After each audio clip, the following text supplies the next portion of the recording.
Alors, je vais continuer un peu à vous expliquer. Malheureusement, il semble avoir un problème avec la diapo précédente. Alors, si vous pouvez encore imaginer la carte du monde, la pédagogie Montessori est répandue un peu partout au monde. Euh, mais ce que je peux vous dire, c'est que il n'y a pas de droit d'auteur sur le nom Montessori. Alors, n'importe qui peut ouvrir une école Montessori et l'appeler Montessori. Alors, c'est très inégal du point de vue qualité des écoles Montessori. Moi, j'ai une formation spécialisée pour les enfants de 3 à 6 ans et une autre formation pour les enfants de 6 à 12 ans. J'ai pu obtenir ma maîtrise en partie en faisant ce cours-là, mais j'ai fait d'autres cours aussi. Alors, c'est un cours qu'on doit faire après qu'on a fait un bac en éducation. Euh, alors, c'est quand même important de comprendre cet aspect-là.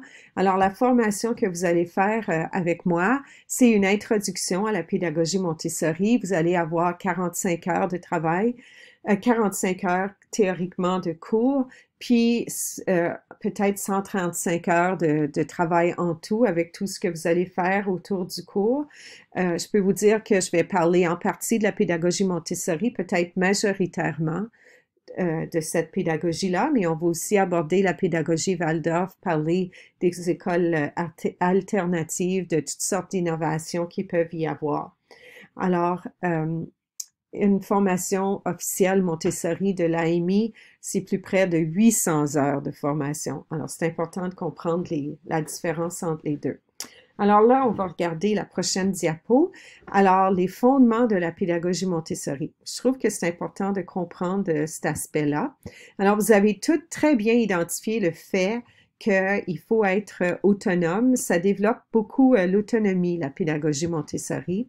Alors, je dirais que la petite phrase de base, c'est toujours comment est-ce que je peux trouver une façon de aider l'enfant à pouvoir faire les choses lui-même. Alors, on dit souvent, aide-moi à faire seul. C'est ce que l'enfant dit. Un autre aspect vraiment important, c'est qu'il y a un environnement préparé. Des fois, en France, on parle d'une ambiance préparée. Alors, c'est vraiment l'idée qu'on essaie de créer un endroit où le matériel est à la disposition des enfants, où il y a toute une série d'ateliers, puis de documentation pour que l'enfant puisse avoir une certaine autonomie sur ses apprentissages.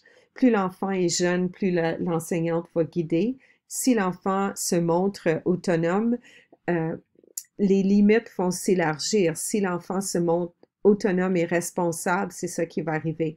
Mais si l'enfant se montre moins responsable, ben, les limites vont se resserrer.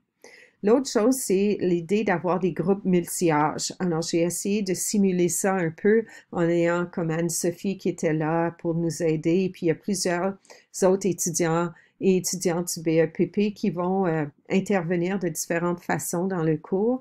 C'est vraiment l'idée qu'on a dans le groupe avec nous les enfants pendant 3 ans. Alors, la première année, l'enfant est le petit nouveau. Ensuite, l'année suivante, l'enfant est comme d'âge il est moyen dans la classe. Puis la dernière année, l'enfant est l'expert. Alors, même un enfant en difficulté peut aider un enfant qui est 1 an ou 2 ans plus jeune que lui. Alors, ça cultive aussi une certaine humilité, je dirais, chez l'enfant, parce que l'enfant vit le cycle d'être le nouveau dans la classe, la première année, le petit nouveau, ensuite le moyen dans la classe, l'expert, mais là, quand il passe de sa classe de 3 à 6 ans, puis ensuite qu'il va aller dans la classe de 6 à 9 ans, mais il redevient le grand expert dans une classe, devient le petit nouveau dans un autre niveau. Puis ce cycle-là se répète de 6 à 9, puis ensuite de 9 à 12. Alors, c'est quand même un concept intéressant. Un autre aspect vraiment important, à mon avis, c'est qu'il n'y a ni progrès ni apprentissage sans mouvement. Alors, je pense que c'est un aspect très important à considérer. Maria Montessori croyait fondamentalement, et je suis entièrement d'accord avec elle, c'est très difficile d'apprendre si on ne peut pas être en mouvement, si on ne peut pas manipuler et bouger. L'autre, je l'ai mentionné un peu avant, liberté avec responsabilité. Alors, l'enfant peut avoir de plus en plus de liberté, plus il se montre responsable. On va aussi parler des 4 plans de développement. Alors, les enfants sont regroupés ou les humains sont regroupés par besoin et par caractéristiques qui se ressemblent comme avec des tranches d'âge. Alors, les enfants de 0 à 6 ans ont certains besoins et caractéristiques. 6 à 12 ans, c'est différent. Alors, 0 à 6 ans, c'est plus le préscolaire. 6 à 12 ans, le primaire. 12 à 18 ans, le secondaire. Et 18 à 24 ans, les jeunes adultes. On va regarder un peu plus dans la prochaine diapositive ce qu'on entend par les 4 plans de développement. Alors ici, on voit un environnement préparé, une salle de classe. C'est même ma salle de classe, il y a très longtemps. On voit qu'il y a toujours un espace ouvert. C'est là qu'on rencontre les enfants en groupe, souvent assis en cercle où tout le monde peut se voir. Il y a des tables et des chaises, il y a souvent des plantes, de la lumière et un espace pour travailler, puis un espace pour s'asseoir. Alors, c'est un petit peu je peux vous dire que les classes flexibles, ben, les écoles Montessori avaient ça il y a très, très longtemps. Alors, le premier plan de développement pour les personnes qui s'intéressent aux enfants de 0 à 6 ans, la petite enfance, on peut dire que ça se caractérise par certaines choses. Moi, je vais juste vous donner les grands points, puis je vais laisser les personnes qui font une recherche là-dessus approfondir pour en apprendre plus. Alors, on parle de l'esprit absorbant, que l'enfant absorbe tout ce qui l'entoure. Il a des périodes sensibles. Vous allez pouvoir comprendre un peu plus quelles sont les périodes sensibles, mais pour l'enfant de 0 à 6 ans, c'est l'ordre, le développement sensoriel, le mouvement et la communication qui prônent. L'autonomie chez l'enfant à cet âge-là se développe au niveau physique. Et l'environnement préparé se ressemble à une maison accueillante. La question que les enfants vont poser, c'est « qu'est-ce que c'est ?» On voit ici une classe. Et une classe de 6 à 12 ans, c'est plutôt qu'un esprit absorbant, c'est un esprit qui résonne. Les périodes sensibles sont différentes. C'est plus l'abstraction, l'imagination, la moralité, la justice et l'adaptation culturelle. Alors, l'autonomie, cette fois-ci, n'est plus physique, mais intellectuelle. Ici, les enfants sont intéressés à comprendre les origines des choses. Alors, on parle de l'éducation cosmique, on parle d'étymologie, puis on parle des grandes leçons. L'environnement préparé ressemble à un laboratoire, puis la question qui se pose que l'enfant de cet âge-là va souvent poser, c'est pourquoi? Ici, on voit une classe. Souvent, il y a 2 adultes dans la classe. Par un hasard, les 2 sont un à côté de l'autre, mais on voit qu'il y a une certaine liberté de mouvement, puis les enfants ont beaucoup de manipulations à faire. Le petit garçon transporte les timbres, puis on voit un autre enfant qui travaille avec les timbres ici. C'est un matériel que je vais vous montrer pendant le cours. Puis ici, on a la petite table de collation. Ici, on a une ligne du temps. Ça aussi, c'est une chose que je vais vous montrer, l'évolution de tous les animaux, les plantes et tout ça à travers le temps. Pour le 3e plan, pour l'adolescence, on va passer moins de temps là-dessus, mais c'est intéressant de savoir. C'est un esprit non pas absorbant ou intellectuel, mais un esprit réflexif. Les périodes sensibles sont la justice, l'esprit social, la méditation. L'élève ou l'enfant se dirige, l'adolescent, vers une autonomie financière. L'environnement préparé ressemble à une petite entreprise.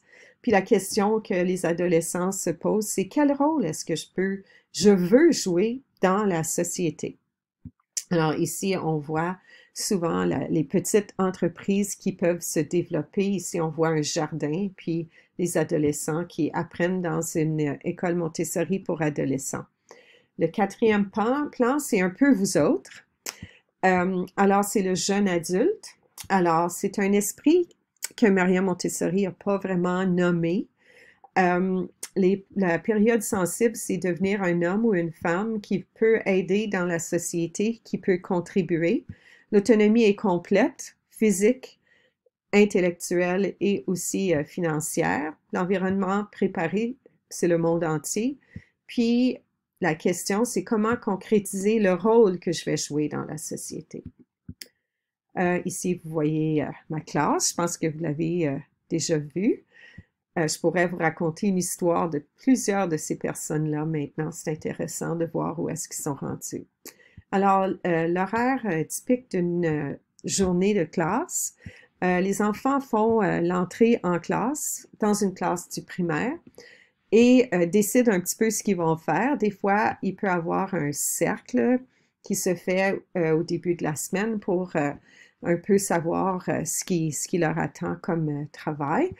Les enfants ont un agenda souvent qui tiennent. Plus les enfants sont vieux, plus l'agenda est tenu vraiment par l'enfant.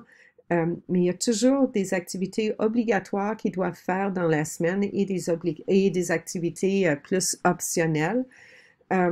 Les enfants peuvent faire les différents ateliers dans l'ordre qu'ils veulent, puis puisqu'il y a souvent seulement un atelier ou deux qui sont les mêmes dans la classe, mais ça prend toute la semaine pour que tout le monde puisse y passer.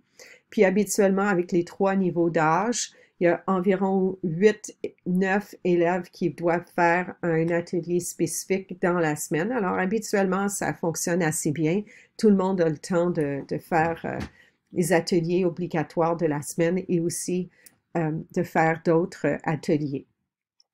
Contrairement à beaucoup de pédagogies, mais je pense que la pédagogie Waldorf et Montessori se rejoignent là-dessus. Les enfants semblent pouvoir se concentrer pour des très longues périodes parce qu'ils ont choisi qu'est-ce qu'ils voulaient faire, quand ils voulaient le faire, et souvent on voit une grande motivation de leur part. Alors on essaie le matin d'avoir 3 heures sans interruption pour travailler. L'interruption, c'est l'enfant qui choisit. Alors, il n'y a pas habituellement de récréation le matin pendant ces 3 heures-là de travail, mais les enfants ont une table de collation où ils peuvent prendre leur collation quand ils ressentent le besoin. Mais j'ai souvent vu des enfants dans la classe qui disaient à midi, « Ah, j'ai oublié de prendre ma collation », puis c'est souvent parce qu'ils étaient très intéressés par ce qu'ils faisaient et très concentrés. Alors, il y a toujours une pause collation flexible, puis il y a souvent des leçons qui se font en sous-groupe. Alors, c'est rare que l'enseignante va donner une leçon à tout le groupe, peut-être au début de la semaine pour juste parler de ce qu'il faut faire dans la semaine, mais souvent, c'est plus des leçons en sous-groupe où souvent le tiers du groupe est pris à la fois ou même des plus petits groupes que ça. Alors, c'est pour ça que les 2 dernières semaines, je vais vous diviser en sous-groupes je vais avoir 3 sous-groupes probablement, les plus jeunes, les moyens et les plus vieux, en lien avec la pédagogie que je vais rencontrer. Il y a souvent des responsabilités qui sont faites à la fin de l'avant-midi, et puis l'agenda qui est complété en lien avec les enfants tiennent un agenda pour tout écrire ce qu'ils ont fait dans la journée. Souvent, avec les plus vieux, je leur demandais de mettre l'heure qui commençait quelque chose puis qui terminait. Alors, on pouvait des fois aller faire un tour dans l'agenda puis voir si le travail était fait avec sérieux ou si ça avait pris trop de temps pour faire certaines choses. La récréation se fait le midi. Alors, habituellement, les enfants, plutôt que d'avoir seulement 1 heure le midi pour aller manger et jouer dehors, les enfants avaient 1h30. Alors, les récréations du matin et de l'après-midi étaient toutes concentrées le midi pour leur donner beaucoup de temps pour jouer, passer du temps dehors, mais c'était 3 heures le matin pour ça. Alors, c'est très, très différent de ce qu'on imagine normalement, mais vous allez voir que la pédagogie Waldorf fait quelque chose de semblable aussi pour concentrer les apprentissages le matin, puis passer plusieurs jours pour approfondir dans une semaine sur un même sujet. Alors, les spécialistes sont souvent l'après-midi, les cours d'éducation physique, de musique, des cours de langue seconde, puis des responsabilités avec l'agenda. Alors, je vais finir avec ça, puis je vais réouvrir avec une 3e partie du PowerPoint pour vous.